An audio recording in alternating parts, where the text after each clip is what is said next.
As we all know that automotive electrical system is divided into generation, storage and distribution system, starting system, ignition system, lighting system and accessories. With the increase in installation of electrical equipment in present day vehicles, the demand on direct current generator has increased. This can only be made by increasing the size and weight of the generator and also by running it at higher speeds. But it should be noted that the speed of the direct current generator cannot be increased beyond a certain limit because of a brush and commutation limitations. Hence, it has become very necessary to employ alternators or alternating current generators in certain cases. So, in today's module, we will be discussing about the automotive electrical generation system, which mainly consists of an alternator. So, these are the major learning outcomes from this module. After the completion of this module, you will be able to identify the alternator. You will be understanding working of alternator, and you can diagnose alternator for a given defect. So, what are the advantages of alternators over the DC generators? So, first is about 30% higher speed can be achieved when compared with a DC generator whose operating speed is restricted to 9000 rpm. An alternator can run safely at about 2.5 times the engine speed, whereas a DC generator is limited to about half times of the 1.5 times of the engine speed. The mechanical consideration and not the electrical consideration limit the alternator speed. If the alternator is properly designed, it can run at 20,000 rpm or more. However, the drive ratio of the alternator is limited to about 2:8:1 in the case of automobiles because of belt and pulley size limitations. Again, for a given output, the alternator can be made appreciably smaller and lighter. In other words, it has a high output to weight ratio. Taking speed and size into consideration, the output of an alternator with a separate rectifier is about 50% more than that of the DC generator. Whereas in the case of the alternator with a built-in rectifier, this increase in output as more than 100%. For example, a DC generator of about 12.5 cm diameter and 20 cm length has a maximum output of 35 ampere at 13.5 volt. With a maximum operating speed of 9000 rpm, it has a weight about 12 kg. Alternately, the alternator with a 15 cm diameter and 15 cm length has a maximum output of 45 ampere at 13.5 volt. With a maximum speed of 11,000 rpm, it has a weight ratio of about 8 kg. Next is, an alternator does not require much maintenance attention because of the use of light slip rings brushes with compared with the DC generator, heavy brush gears and commutator. The life of these brushes is much higher than that of the commutator type because there is no commutator with the temperature and wear problems. An alternator is simple and robust in design when compared with a DC generator and hence more reliable. A high output at low engine speed can be obtained. The battery can be charged even when the engine is idling, which is not so with a DC generator with its cutout relay. The alternator is most suitable for buses plying on city roads and having frequent stops. The cutout relay is not essential because any reverse current flow due to the fall in voltage below that of the battery is not allowed by the rectifier. The alternator can be made to provide self-regulation due to its winding reactance, which eliminates the use of external control as required in the case of a DC generator. The present disadvantage of the alternator is its initial cost, which is more than that of a DC generator. It is because the high cost of the rectifiers. With its distinct advantages, its application in modern vehicles is gaining popularity.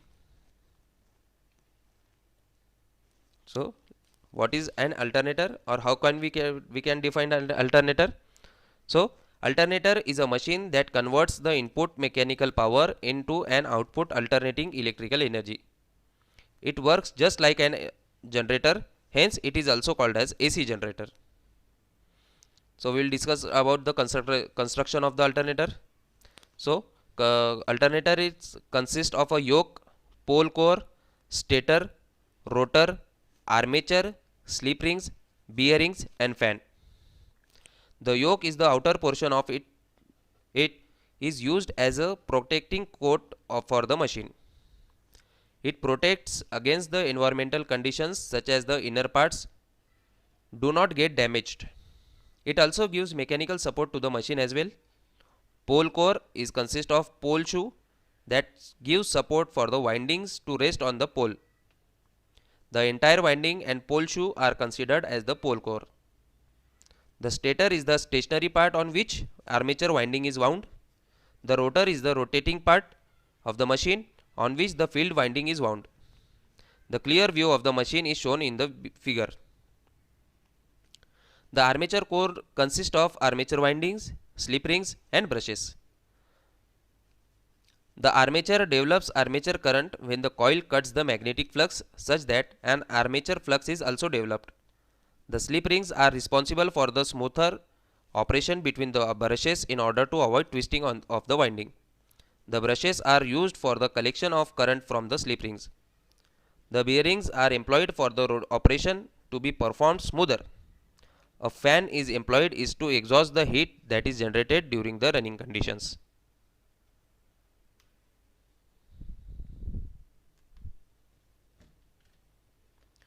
So how alternator works? So it works on the principle of Faraday's law of electromagnetic induction. Any rotating machine when rotated in the magnetic flux works according to this principle. The working of this machine is similar to the AC generator. The working figure of an AC generator is shown in the figure. Armature winding is a collection of coils placed in the magnetic field. The coil when rotated in the magnetic field by a prime mover, it cuts the magnetic lines of forces, thus generating an induced EMF. This generated induced EMF is according to the principle of Faraday's laws of electromagnetic induction. The induced EMF develops current to flow in the armature winding. The direction of the armature current is found by using the Fleming's right hand rule. The induced EMF will be 0 when the coil is in the alignment of the magnets and is maximum when the coil is perpendicular. As the coil is rotated, the current changes continuously, which can be observed by galvanometer. The current is passed through the slip rings and to the brushes. The slip rings are used for the smoother operation of the machine and brushes are used to collect the current from the slip rings and deliver to the load. The coil movement in the magnetic field at different points is shown. So these are the types of alternators which are listed here, namely as claw pole alternators, air cooled alternators, silent alternators, alternators with windingless rotors, liquid cooled alternators and three phase alternators. So these are the general details of an alternator. The first figure shows the action of changing alternating current into the direct current. The diode permits flow of the current in one direction only. The figure shows a single phase of circuit using an AC source of supply. This type of source results in a pulsating current.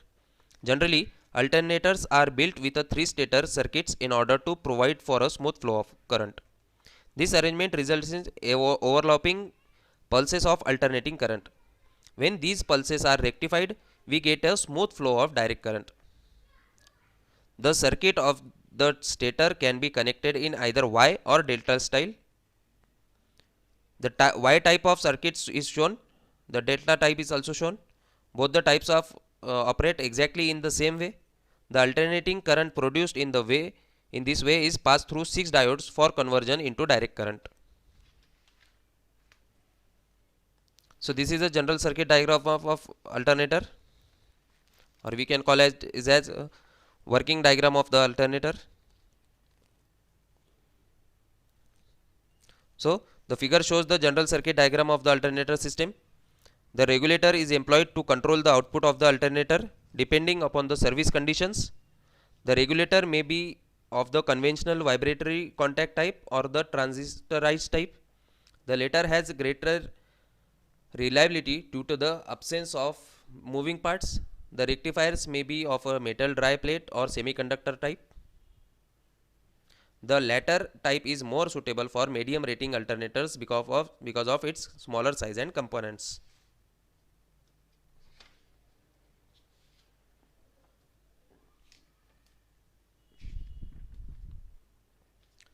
So we studied the working of alternator.